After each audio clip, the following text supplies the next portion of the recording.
Assalamualaikum warahmatullahi wabarakatuh. Perkenalkan, nama saya Arman sebagai pemateri dari kelompok 1. Kami akan menjelaskan materi kami dengan judul materi kami yaitu pengaruh diferensiasi dan stratifikasi sosial dalam masyarakat. Sebelum kita lanjut ke materi selanjutnya, kita harus tahu terlebih dahulu apa sih diferensiasi dan stratifikasi sosial itu. Mengapa sampai sangat berpengaruh dalam kehidupan masyarakat? Oke, saya Arman. Kita akan sama-sama belajar tentang diferensiasi dan stratifikasi sosial.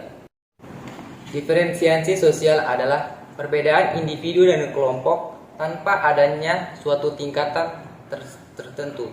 Dengan kata lain, pengelompokan diferensiasi sosial ini tidak ada yang paling rendah dan tidak ada pula yang paling tinggi.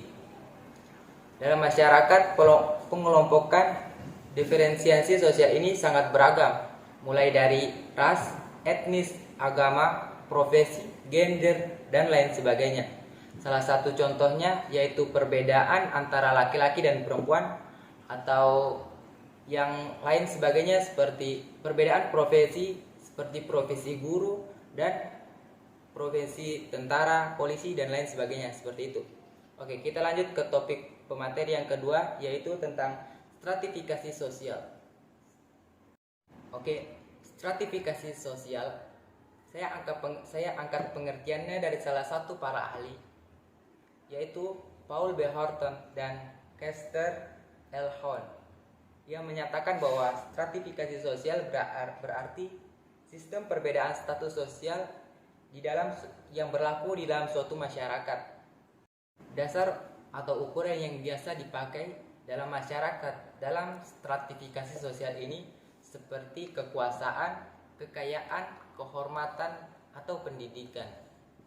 Salah satu contohnya saya angkat dari kekayaan, yaitu membandingkan atau membeda-bedakan status sosial masyarakat yang memiliki ekonomi lemah dan masyarakat yang memiliki ekonomi yang sangat mencukupi.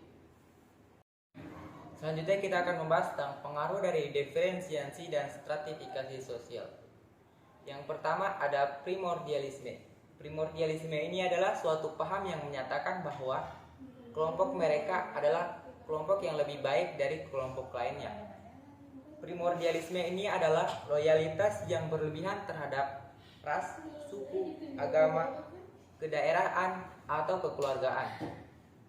Faktor dari primordialisme ini adalah, atau faktor terjadinya primordialisme ini yaitu satu, adanya suatu yang dianggap istimewa dari individu maupun kelompok tersebut. Yang kedua yaitu mempertahankan keutuhan suatu kelompok dari ancaman luar. Yang ketiga yaitu adanya nilai-nilai yang berkaitan dengan sistem keyakinan, contohnya nilai agama. Dari primordialisme ini terdapat dua sisi, yaitu sisi positif dan sisi negatifnya. Sisi positifnya yaitu mengikat dan memperkuat ikatan suatu kelompok atau individu tertentu dari ancaman luar. Yang kedua yaitu sisi negatifnya yaitu membuat prasangka atau permusuhan terhadap kelompok lain yang tidak sepaham. Seperti mereka tidak memiliki pemikiran yang sama, itu dapat menyebabkan kelompok tersebut saling bermusuhan sebab berbeda pemahaman. Penyebab dari primordialisme ini menyebabkan masyarakat cenderung berkelompok berdasarkan identitas mereka sejak lahir. Contohnya seperti agama mereka, ras mereka, atau golongan mereka. Sebab untuk berbaur dengan golongan atau ras yang berbeda, mereka sedikit cenderung takut sebab perbedaan mereka. Demikian materi saya, terima kasih. Assalamualaikum warahmatullahi wabarakatuh. Perkenalkan, nama saya Wulandari Rumodar. Saya akan melanjutkan materi dari pemateri sebelumnya tentang etnosentrisme. Etnosentrisme adalah suatu sikap atau paham yang menganggap budaya masyarakatnya lebih tinggi dibanding dengan budaya masyarakat lain.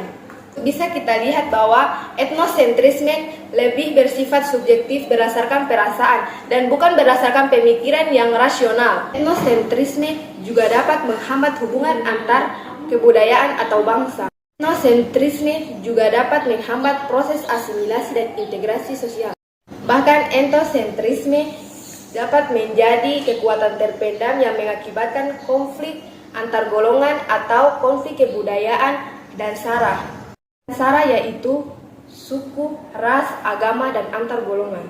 Etnosentrisme juga memiliki segi-segi positif, diantaranya sebagai berikut. Yang pertama, dapat menjaga keutuhan dan kestabilan budaya. Yang kedua, dapat mempertinggi semangat patriotisme dan kesetiaan bangsa. Yang ketiga, dapat memperteguh rasa cinta terhadap kebudayaan atau bangsa.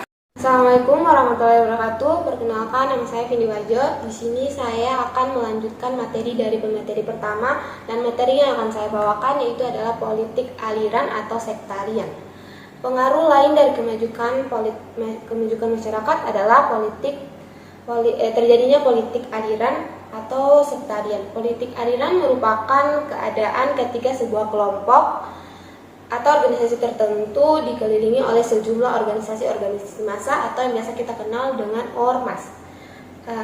Baik formal maupun informal, tali pengikat antara kelompok organisasi massa ini adalah ideologi atau aliran sekta tertentu. Contohnya seperti partai politik PKB yang berkaitan dengan sejumlah ormas dan NU. Yang NU yang biasa kita kenal dengan Nahdlatul Ulama. Konsep politik aliran pertama kali dikemukakan oleh Clifford Geertz dalam kajian antropologinya di Mojokerto, di Pare, tepatnya di Jawa Timur. Berdasarkan penelitian Geertz mengatakan bahwa ada 3 golongan masing-masing pada masyarakat Jawa, yaitu santri, pralayi, dan ambangan. Ketiga golongan tersebut memiliki aliran yang berbeda-beda, sehingga hubungan mereka diwarnai sikap saling curiga, terutama mengenai gagasan-gagasan yang mereka yakini. Dalam bidang politik, Geertz berpendapat bahwa partai-partai politik di Indonesia saat ini ibaratkan sebuah aliran sungai yang diikuti oleh sejumlah organisasi yang bernaung di bawahnya. Partai politik tersebut mewakili sebuah ideologi. Geertz mengambil contoh partai NU yang diikuti oleh ormas-ormas seperti Gerakan Pemuda Ansor dan diikuti oleh pelajar Nahdlatul Ulama atau biasa kita kenal dengan IPNU. Berkembangnya politik aliran dalam suatu masyarakat menjamuk bisa mengakibatkan munculnya perbedaan antara kelompok-kelompok aliran yang berbeda tersebut. Kenyataannya ini menjadi potensi terjadinya konflik antara kelompok-kelompok tersebut jika tidak diolah dengan baik. Representasi kelompok kami, jika ada kami mohon maaf. Kami tutup dengan mengucapkan wassalamualaikum warahmatullahi wabarakatuh.